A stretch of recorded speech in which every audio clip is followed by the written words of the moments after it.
で、2022年の1月の31日、月曜日ですね。こ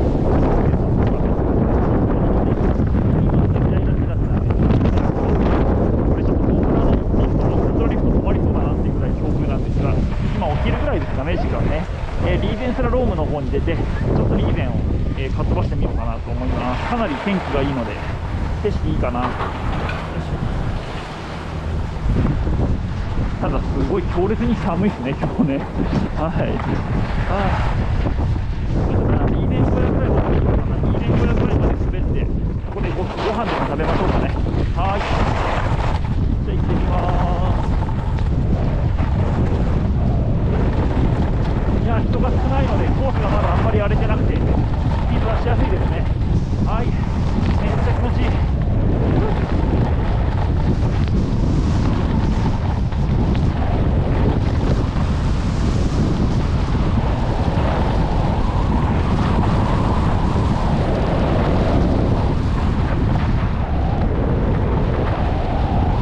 天気いいのにリフトが動かなくて風が強くてもったいないですね。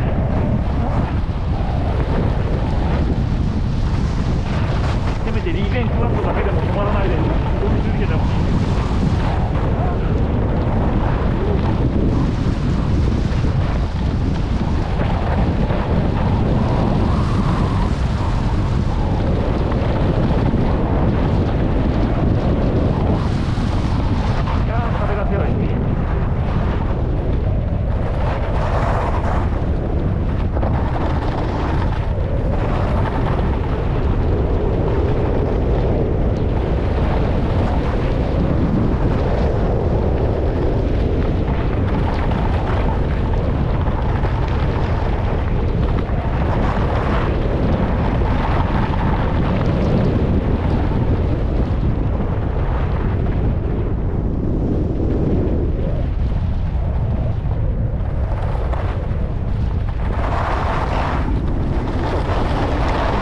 リーベン小屋見えてきましたね。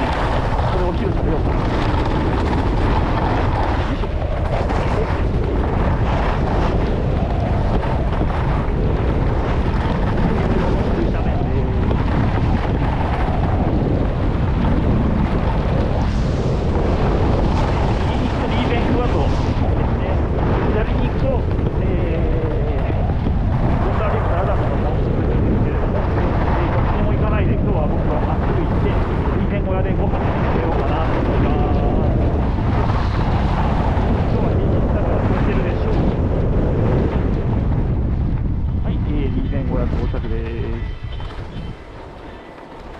はい、ということで参考にしていただけると嬉しいです。リーベンコースでした。